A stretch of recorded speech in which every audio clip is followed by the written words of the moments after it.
आदाब, मैं मुशाहिद हुसैन खास नज़र में आपका खैर मकदम है। मुल्क में किसान आंदोलन जारी है। इस दरमियान मोदी हुकूमत ने किसान मुखालिफ तीनों सियाह कवानीन को वापस लेने का ऐलान किया है। इसके पीछे क्या राज है, ये अभी तक वाज़ेह नहीं हो सका। मामला कुछ भी हो, मगर किसानों की जीत हुई है। हालांकि इसमें मोदी हो या कोई दूसरे लीडरान का कोई भी रोल नहीं है, इसलिए इस जीत का सेहरा सिर्फ और सिर्फ किसानों की जद्दोजहद को जाता है। अब ऐसे भी लोग होंगे जो किसी न किसी जाविये से मोदी हुकूमत को मुबारकबादी देना शुरू कर देंगे। किसान आंदोलन के लीडर योगेंद्र यादव ने भी इस मामले में मीडिया से बातचीत करते हुए कहा कि ये किसानों की कामयाबी है, इसमें किसी सियासी नेता या फिर किसी बड़ी शख्सियत का कोई किरदार नहीं है।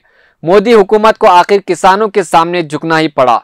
किसानों की इस लड़ाई में पूरे 1 साल लग गए हैं।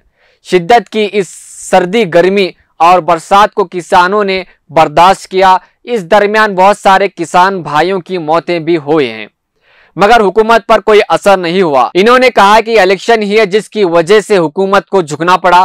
किसान लीडर राकेश टिकैत ने भी मीडिया से बातचीत के दौरान कहा कि ये हमारे लिए बड़ी बात है कि हुकूमत को किसानों के सामने झुकना पड़ा, मगर हम यहाँ से इस वक्त तक नहीं जाएंगे जब तक इस कानून को पार्लियामेंट में वापस नहीं लिया जाता। इसके अलावा हमारे दूसरे मुतालबात पर भी अभी तक कोई बातचीत नहीं हुई है, इसलिए जब तक किसानों के तमाम मुतालबात नहीं मान लिए जाते उस वक्त हमारा एहतजाज जारी रहेगा। गौर करने वाली बात यह है कि अचानक मोदी के दिल में किसानों के लिए रहम क्यों आया, या फिर अवाम की तवज्जो को दूसरी तरफ भटकाना मकसद है। मोदी जी ये बात भूल गए हैं कि कोई भी हुकूमत ज्यादा दिनों तक अवाम को बेवकूफ नहीं बना सकती। मोदी जी कम अज कम कांग्रेस से ही सबक हासिल कर लेते, जिसकी वजह से आप इख्तिदार पर आए। नाज़रीन, आपको बता दें कि बीजेपी को आइंदा 5 रियासतों में आने वाले इंतखाबात में मोदी की शिकस्त का सामना यकीन हो चुका है। बढ़ती हुई महंगाई से ध्यान भी हटाना है। इन इंतखाबात से पहले मोदी सरकार के हक में कम अज कम कोई एक तो मुस्बत लहर की जरूरत थी, जो अब इन कानून को मनसूख करके पैदा की जाएगी।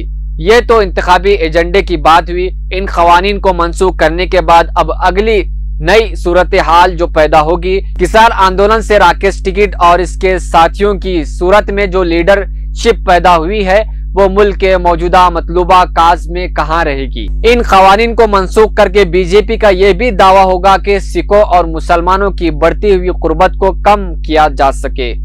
अब ये तो सिखों की फहम व बसीरत पर मुनहसिर है कि वो इस नए तब्दीली के बाद अपने स्ट्रैटेजी को कैसे रखते हैं। मजीद खबरों और तफसीरों के लिए देखते रहे मिल्ली डाइजेस्ट। मुल्क और दुनिया की ताज़ा तरीन खबरों को जानने के लिए मिल्ली डाइजेस्ट चैनल को सब्सक्राइब करें। बेल आइकन को प्रेस कर ऑल पर क्लिक करें।